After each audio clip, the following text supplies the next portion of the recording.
luz y sal. Espero que te sea útil la información que voy a subir.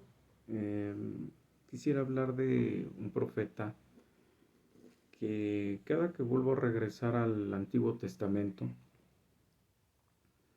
es un profeta que me parece muy interesante y la gente normalmente no le toma, al menos yo no lo he oído citado tanto en los sermones como creo que debería de ser citado y utilizado para situaciones de la vida cotidiana, o sea, de la vida que tenemos hoy.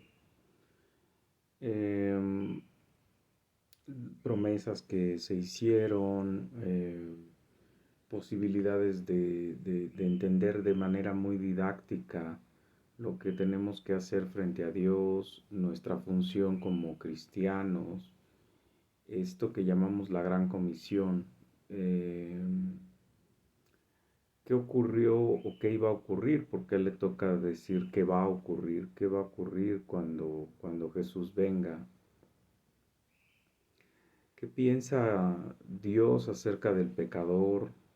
Por ejemplo, para las personas que tenemos como que esta idea de que a Dios como que bueno, al menos de mi manera particular, con todo y que tengo al Espíritu Santo y demás, yo sigo viendo en algunas ocasiones o muchas ocasiones a un Dios persiguiéndome, castigándome, viendo que hago mal, eh,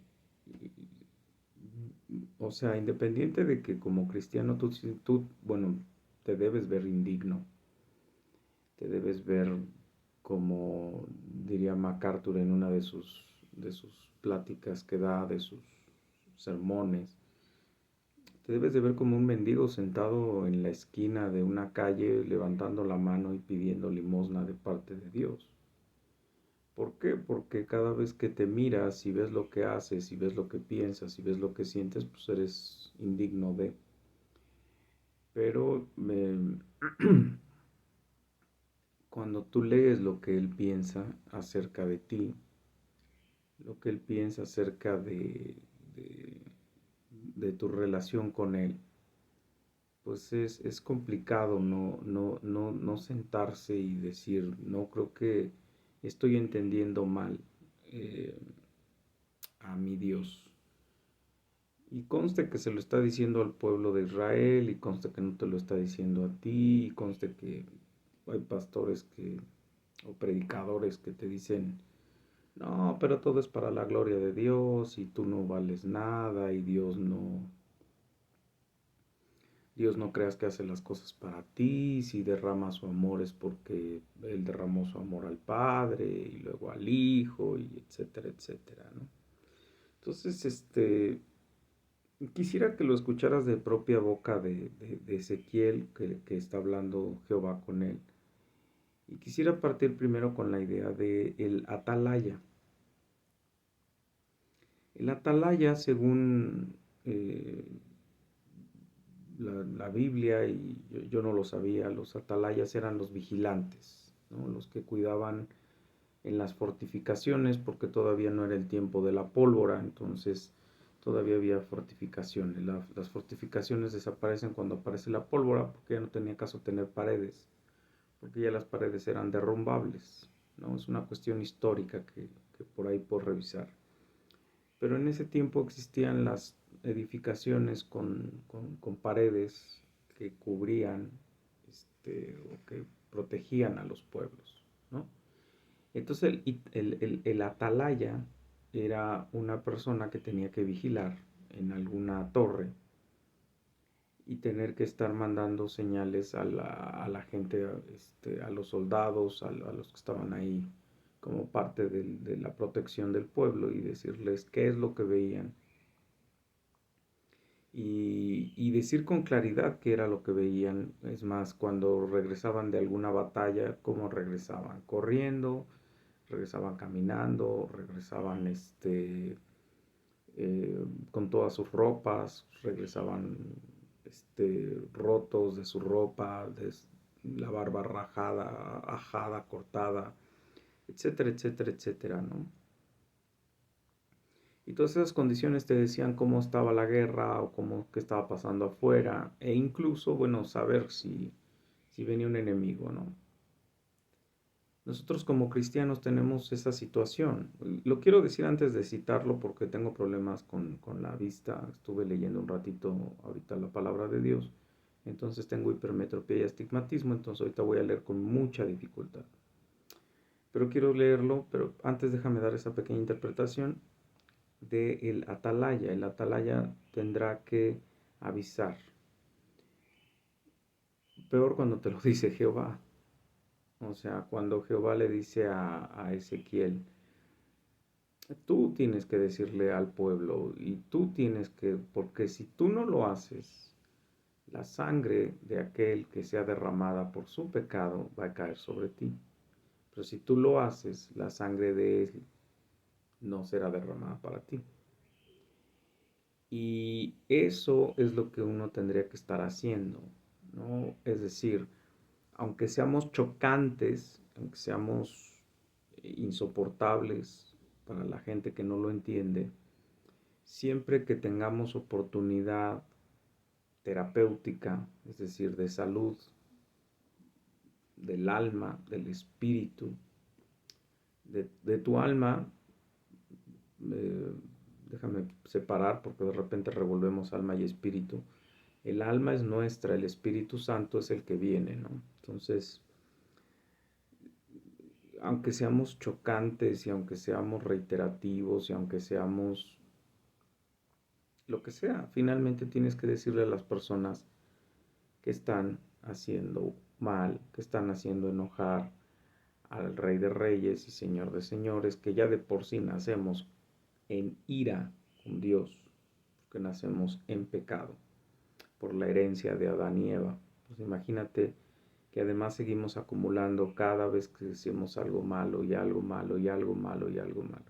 Cada que nos seguimos glorificando a nosotros, cada que nos seguimos atribuyendo valores a nosotros, cada que seguimos diciendo primero yo, primero yo, primero yo, cada que decimos primero mi familia, primero,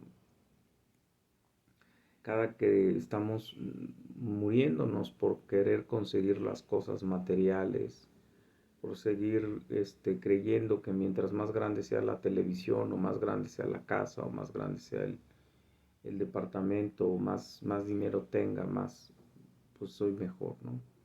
Y cosas de esas. Entonces, Dios hace una sentencia sobre nuestra labor como cristianos, porque recuerda que hoy tenemos al Espíritu Santo cada uno de nosotros somos sacerdotes, profetas, santos, para honra y gloria de nuestro Señor Jesucristo. En ese momento, pues obviamente se dirige al profeta. Acuérdate que en el Antiguo Testamento solo había unos cuantos elegidos, y esos cuantos elegidos tenían que decir las cosas tal y como las decía Jehová. Esos eran los profetas, y también habían unos elegidos, unos pocos, para poderle rendir culto a él y presentarle los pecados del pueblo y ministrar al pueblo para Dios, que ese era el sacerdote. O sea, el profeta hablaba por Dios y el sacerdote ministraba para Dios por parte del pueblo, ¿no? Si pecamos, pues, pídele a Dios que nos perdone. Si queremos darle las gracias y celebrarlo, pues tú lo tienes que hacer, porque cualquiera que entrara al atrio y no fuera levita, que entrara al lugar santo, santísimo, pues era digno de muerte. Incluso por ahí algún levita se le ocurrió alguna vez meter las manos porque se iba a caer el arca del pacto y automáticamente Dios lo mató, ¿no? Entonces déjame citarte esta parte. Insisto, es muy didáctico Ezequiel para los que de repente decimos que los testamentos están como muy alegóricos y cuestiones de estas. Es muy didáctico. Y déjame citarte de Ezequiel 33, un pasaje que en Reina Valera se subtitula como el deber del atalaya. ¿Okay? Déjame citarlo, insisto, donde me deje la vista porque está bastante rotita. Pero bueno, en fin. Bueno, incluso te manda aquí que hay una concordancia con Éxodo 31, 16, 21, ¿no? Bien, vino a mí palabra de Jehová diciendo, o sea, a Ezequiel, hijo de hombre, habla a los hijos de tu pueblo y diles, cuando trajeren una espada sobre la tierra, y el pueblo de la tierra tomare un hombre de su territorio, y lo pusiere por atalaya, y él viere venir la espada sobre la tierra, y tocare trompeta, y avisare al pueblo, cualquiera que oyere el sonido de la trompeta, y no se apercibiere, y viniendo la espada lo hiriere, su sangre será sobre su cabeza. O sea, acá nos dice lo que nos toca hacer a nosotros y lo que le toca hacer al que escucha. O sea, el que escucha y te dice sandeces como he oído de ciertas personas, cuando les digo, a ver, oye, te quiero presentar a Dios, a Jesús, a Cristo, quiero que more en tu vida, que sea parte de tu vida. No, no, no, no, no, no, no, no, Dios ya vive en mí, yo ya no necesito a Dios, ¿cómo te lo explico, Aramis? Es como si me dices, ¿quieres un carro? Pues yo tengo un carro, yo no lo necesito. ¿Cómo lo tienes? Pues según tú ya leíste la Biblia, según tú ya, la pregunta es cuándo la leíste, cuándo la revisaste.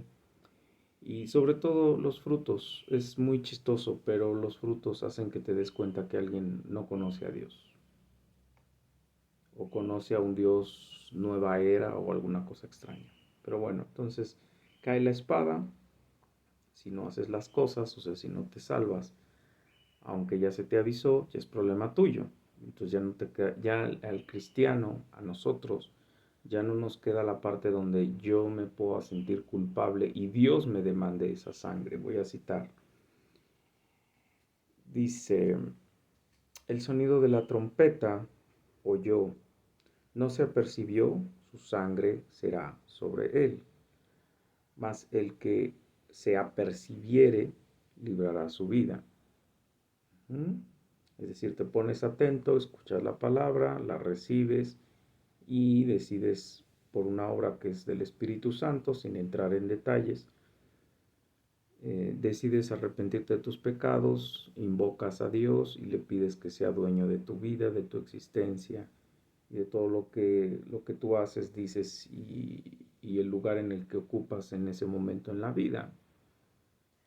Bien, el sonido de la trompeta oyó y no se apercibió, su sangre será sobre él, mas el que se apercibiere librará su vida.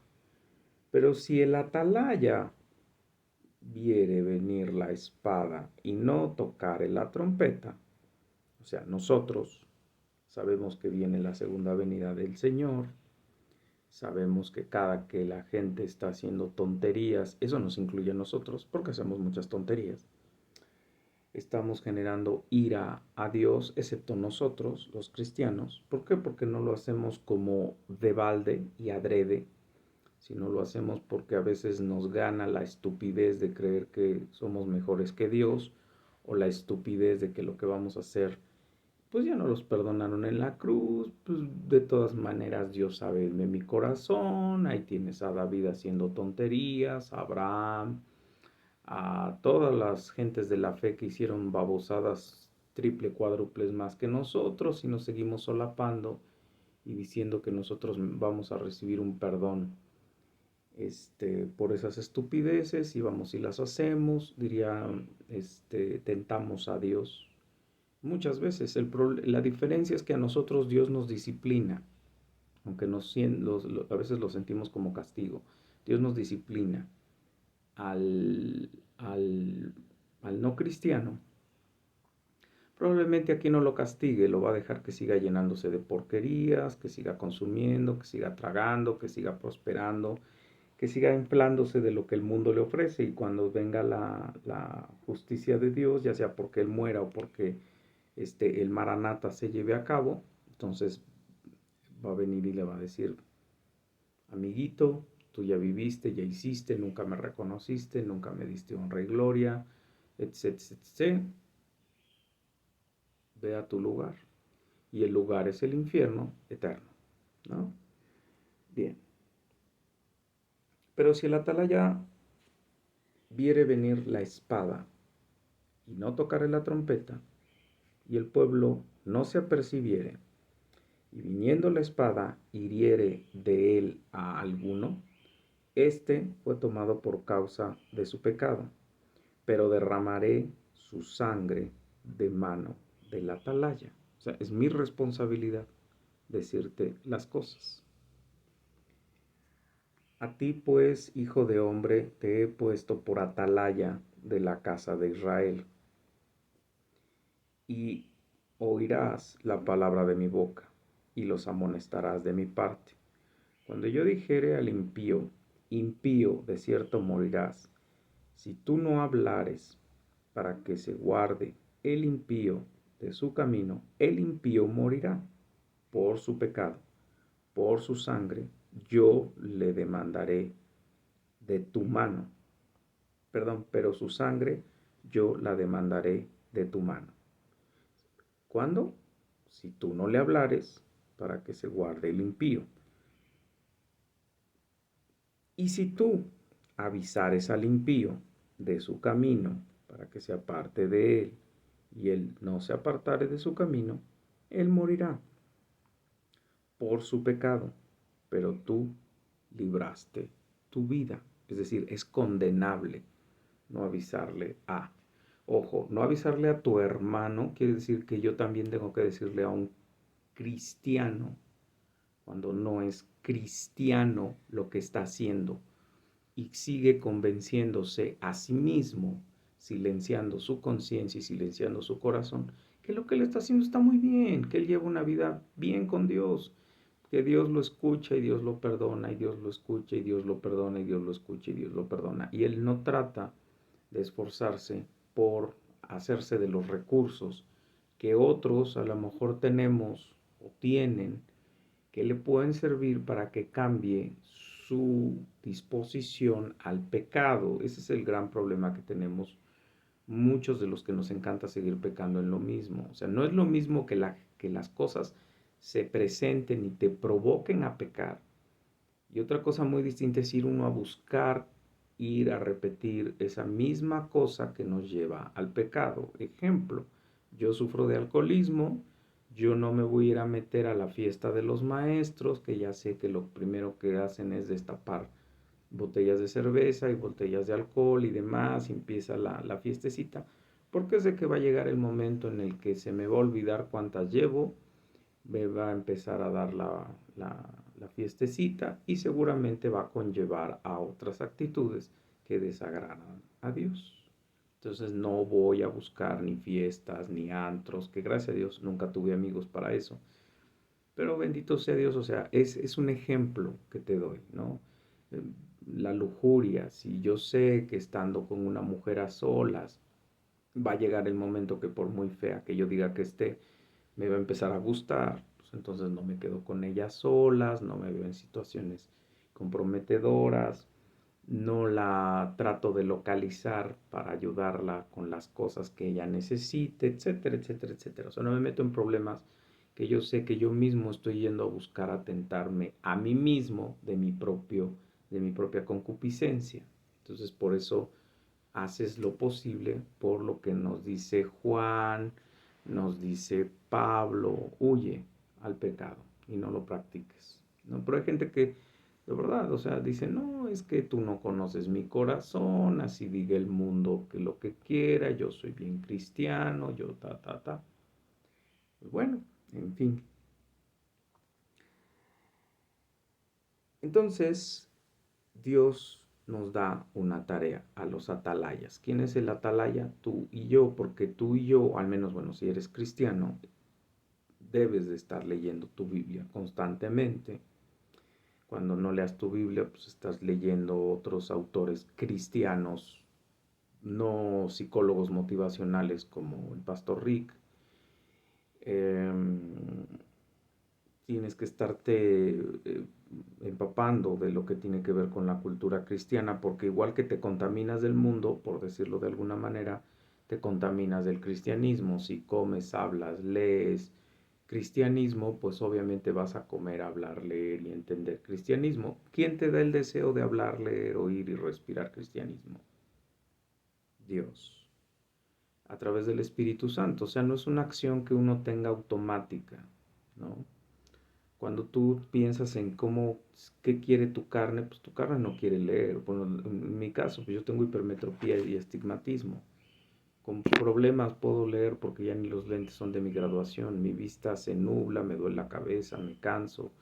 Los tiempos que he tenido poca comida, pues no tengo de comer, no, etcétera. De repente aquí que se vuelve la loquera entre los perros, las dueñas de los perros y los dueños de los hijos y demás. Esto es una fiesta que de repente dices, no, yo quiero saber de Dios, a mí dame una cerveza, mándame a dormir, y no. Pero hay algo que el Espíritu Santo te dice, no, ve y refúgiate en la palabra de Dios.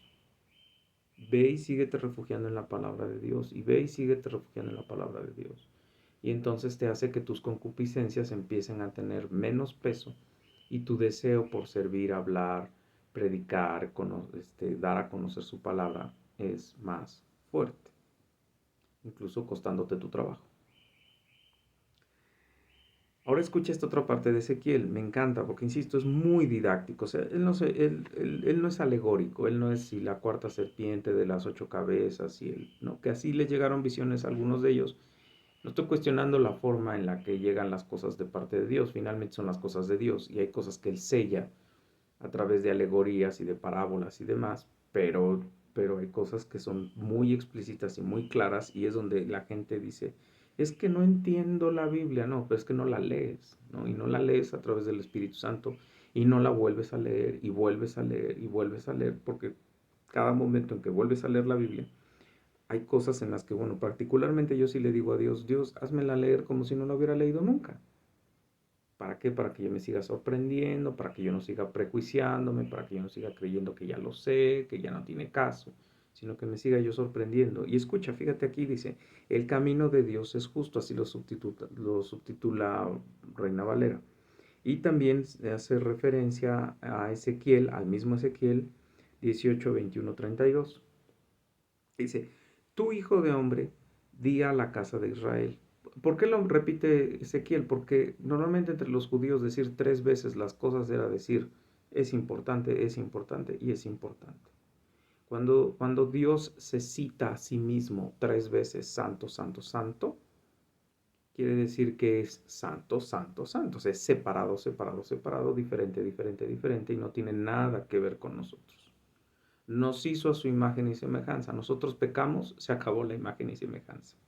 Nos deja gracia común para que volvamos a Él, sí, pero es voluntad humana querer regresar con Él, a menos de que seas un predestinado por Dios para volver a Él.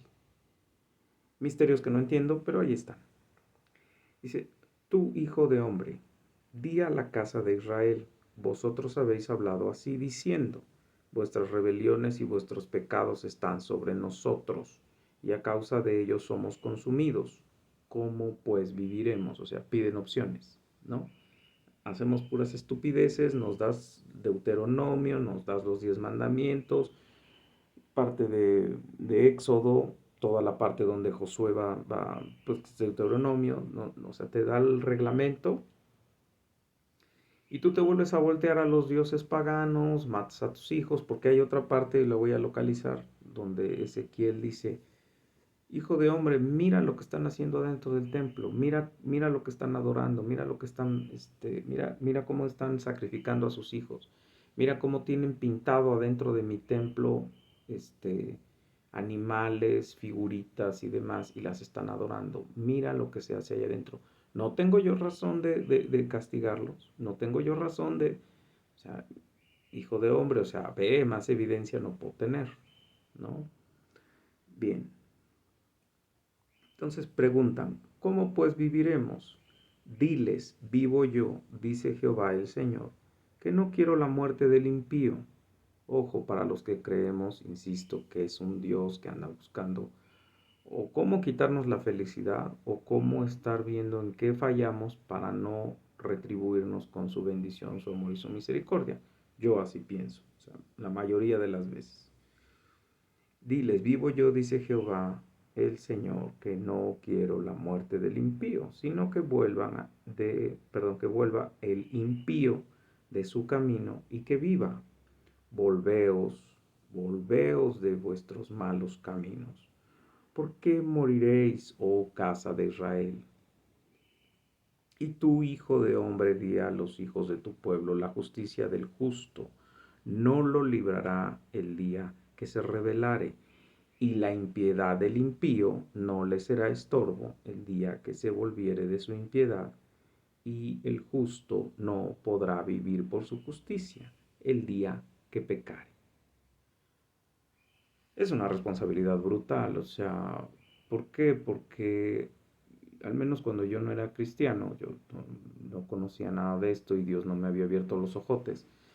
El problema es que tú vives así, o sea, tú haces una cosa mala, compensas con dos cosas buenas, según tú. Tú haces una cosa mala y de repente volteas a ver al vecino a ver qué hizo más mal él y tú eres mejor. Y demás, o sea, tú vives como que con tu autoindulgencia y con tu balanza de tres cosas buenas, una mala. Vamos bien, ¿no? Y aquí te está diciendo claramente cuál es nuestra vida cristiana. Nuestra vida cristiana es cuando tengo que pecar, nunca. Cuando tengo que hacer el bien, siempre. Cuando te puedes arrepentir no cristiano, siempre. O sea, ¿y qué quiere Dios? Que te arrepientas. Y no quiere verte morir, ¿no? O sea, Él no tiene el lago de fuego esperándote ya precalentado y viendo que a ti se viene el fogón, porque tiene unas ganas brutas de vengarse de ti, ¿no? Incluso cuando Él habla de la vara como castigo a los niños, es al niño contumaz, necio. O sea, ese niño que por más que se le dicen las cosas, no entiende, ya se negoció con él. Y es que lo que sigue después de la vara es la muerte, ¿no? Porque también tenía derecho el padre a exponer a su hijo públicamente y decir, mi hijo es contumaz, ebrio y desobediente. Y la población tenía por obligación que matarlo, ¿no? Entonces, insisto, no con las irracionalidades que vivimos hoy, ¿no? Hoy la madre le grita al hijo que sea decente, que sea hombre, que sea viril, y la madre el peor ejemplo que puede hacer es destruyendo la imagen de su padre, diciéndole que su padre no tiene genitales, que su padre es una basura, que no que la mejor mujer que es ella, y ella toda alcohólica, toda promiscua, toda, por Dios, o sea, yo estoy hablando de un padre real y una madre real, o sea, una madre que por lo menos se preocupe por entender que es una mujer cristiana y un padre que se preocupe por lo menos de ser un padre cristiano, un hombre cristiano. Bien, dice, cuando yo dijere el justo de cierto vivirás y el confiado en su justicia hiciere iniquidad, todas sus justicias no serán recordadas, sino que morirá por su iniquidad que hizo. Repito, cuando yo dijere al justo, de cierto vivirás, y él, o sea, ya me dijo Dios, tu justicia te hará vivir, y él, confiado en su justicia, hiciere iniquidad, toda su justicia no será recordada, sino que morirá por su iniquidad que hizo. Ahora escucha la misericordia de Dios. Y cuando yo dijere al impío, de cierto morirás, si él se convirtiere de su pecado e hiciere según el derecho y la justicia, si el impío restituyere la prenda, devolviere lo que hubiere robado y caminare en los estatutos de la vida, no haciendo iniquidad, vivirá ciertamente y no morirá. No se le recordará ninguno de sus pecados que había cometido. Hizo según el derecho y la justicia, vivirá ciertamente. Luego dirán los hijos de tu pueblo, no es recto el camino del Señor. El camino de ellos es el que no es recto.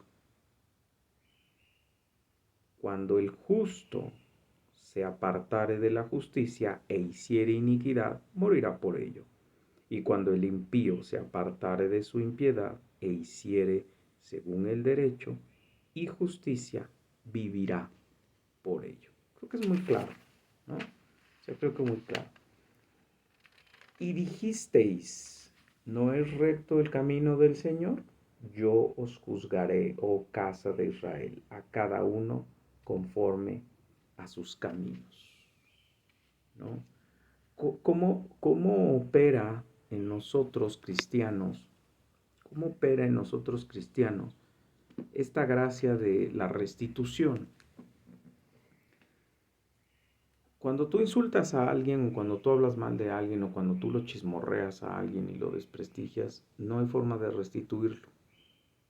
¿Por qué? Porque lo difamaste y la difamación no la puedo restituir. Puedes pedir perdón y el que te perdone y demás, ¿no? O sea, por ejemplo, esa gente que dice cosas de ti que ni siquiera hiciste, pero las va y las dice porque le conviene decirlas. Pues no hay forma de restituirlo. Él está hablando, por ejemplo, en casos objetivos donde si te robaste una vaca, pues la devuelves. Si te robaste un becerro, pues lo devuelves, ¿no? Pero ¿cómo opera entonces con nosotros? ¿Quién restituye nuestros pecados? ¿Quién paga por todas las estupideces que hemos hecho? Importando un cuerno en el momento en el que te conviertas, ¿no? Puedes convertirte a los 6 años, a los 7 meses, a los 95, al momento en el que te atropellan y te vas a morir y te reconoces como incapaz de otra cosa más que decir, Dios mío, perdóname, fui un estúpido. Y Dios en ese momento te ilumina la cabeza. ¿Quién te redime y cómo te redimes?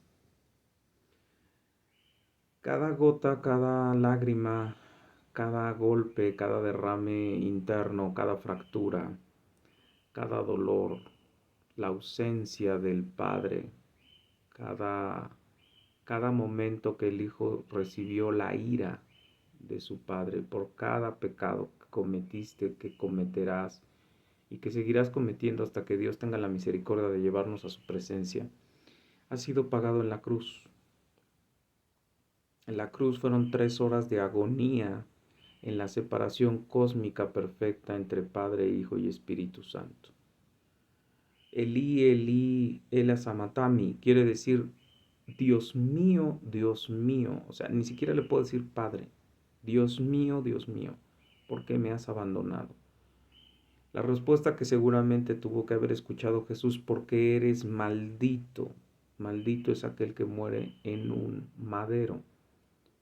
Porque para sacrificarse por ti y por mí tenía que ser Dios y hombre, santo, puro, sin mancha. Y solamente así tu eternidad en el infierno pudo ser cubierta por la eternidad de un Dios que haciéndose maldito moriría por ti y por mí por tus pecados, en tu lugar. Ahí está la restitución, en tu lugar. Uno, vivió la vida que tú y yo no podemos vivir, justa y sin mancha. Y dos, murió la muerte que tú y yo no podemos morir. Una muerte eterna, de un dolor eterno, provocado a un Dios eterno por una ofensa eterna. Porque cuando tú pecas contra un Dios eterno. Entonces, esa es la restitución que hoy nosotros tenemos. No tenemos que hacer otra cosa más que dejar que el Espíritu Santo nos convenza de pecado, dejar que el Espíritu Santo nos lleve a los pies de Cristo, dejar que el Señor Dios Jesús, Padre, Maestro, Amo, Profeta, Sacerdote perfecto, nos permita tener acceso al lugar santísimo y poder presentarnos sin la ira del Padre hacia nosotros, porque cada que hablamos con Dios, pedimos conforme a su Hijo y de la mano de su Hijo y en presencia de su Hijo, a través del Espíritu Santo, pudiendo presentarnos como Jesús, para que Él no voltee su mirada y nos desprecie y nos odie. Y el día que mueras, lo único que vas a tener que hacer es esperar que Jesús pase contigo por el juicio. Y cuando termines de pasar por el juicio vas a ser justo, santo, puro sin mancha, y vas a ser coheredero con Cristo Jesús de la herencia del Padre. Para los que yo no sabía que eso era madurez, para los que solamente queremos abrazarnos de el amor eterno, del amor verdadero, único, eterno, creo que esa sería la mejor recompensa que yo podría recibir. Pero si tú eres materialista, pues piensa que vas a vivir en un mundo perfecto, vas a vivir en un palacio, que vas a vivir de las riquezas inagotables en Cristo Jesús y que vas a vivir en adoración del Rey, profeta, Padre, Maestro y Sacerdote, y que en el milenio vas a regresar a la tierra a reinar con Él. Si eres materialista. Si eres existencialista, pues piensa en dónde quieres pasar el resto de tu otra vida, ¿no? Por más que te digan la idiotez de que ahí te vas a encontrar con tus mejores amigos y cotorreando y demás, pues sí, probablemente te los vas a encontrar, pero no vas a estar cotorreando, vas a estar pagando eternamente a través de la ira de Dios. Espero que te sea útil. Hasta la próxima. Luz y sal.